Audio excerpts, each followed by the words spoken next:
chers téléspectateurs, merci de nous retrouver une fois de plus pour ce nouveau numéro de votre micro-trottoir. Aujourd'hui, nous abordons la question de la semaine qui porte sur la hausse du prix de carburant dans les stations-service du pays. Allons-y à la rencontre des consommateurs. Bonjour monsieur. Bonjour madame. Présentez-vous. Oui, je m'appelle monsieur Tchandoum Suleiman. Je pense que c'est un peu trop quand même, que à chaque fois qu'on augmente le prix du carburant sans pour autant avertir les usagers. Ça fait au moins 3 à 4 augmentations auxquelles on assiste. Et je pense que ce n'est pas du tout normal. Ça devient de plus en plus cher et de plus en plus insupportable pour les usagers que nous sommes. Parce qu'on n'a pas que le carburant à acheter. Il y a le loyer à payer, il y a la popote à acheter, il y a les enfants à amener à l'école. Donc tout cela, ce sont des charges qui sont sur nos dos. Donc je trouve que c'est un peu exagéré quand même. Et puis on ne nous prépare pas à ça. C'est du jour au lendemain que tu apprends, parfois même par les réseaux sociaux, qu'il y a augmentation.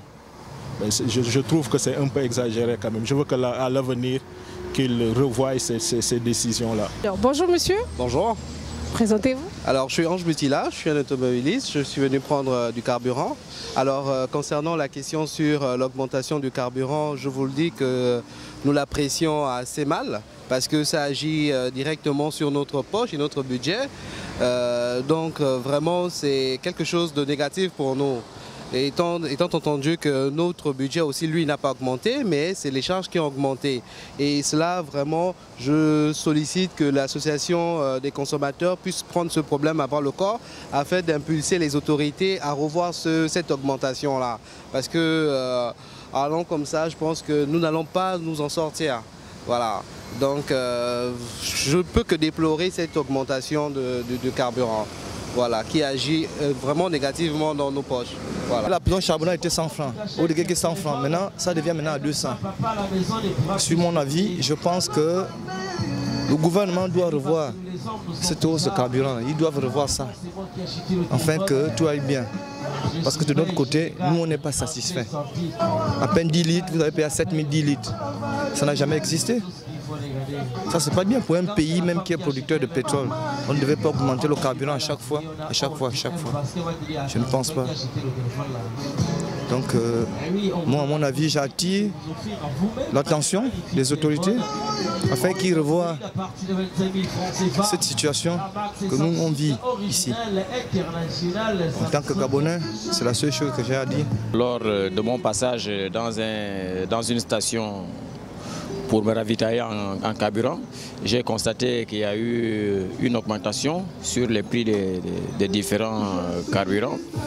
Et j'ai été surpris au départ parce que, sauf si je n'ai pas suivi l'information, il me semble que ça a été fait d'une manière sans informer ou sans préparer les conducteurs que nous sommes pour la hausse de ces prix.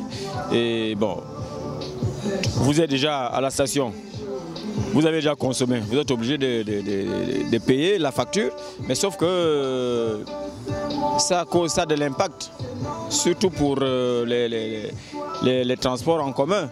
Et ce sont les passagers qui subissent. Ce sont les Gabonais qui subissent, pas seulement les Gabonais, mais des passagers qui subissent. Parce qu'un taximan qui veut faire son chiffre d'affaires, il prépare son chiffre d'affaires par rapport à la consommation et par rapport aux dépenses qu'il effectue sur ce carburant. Donc par rapport à ça, et nous constatons sur le terrain que parfois quand on emprunte les taxis, pour des petites distances qui nous valaient 100 francs, aujourd'hui on ne peut plus les emprunter à cause de ces augmentations de carburant.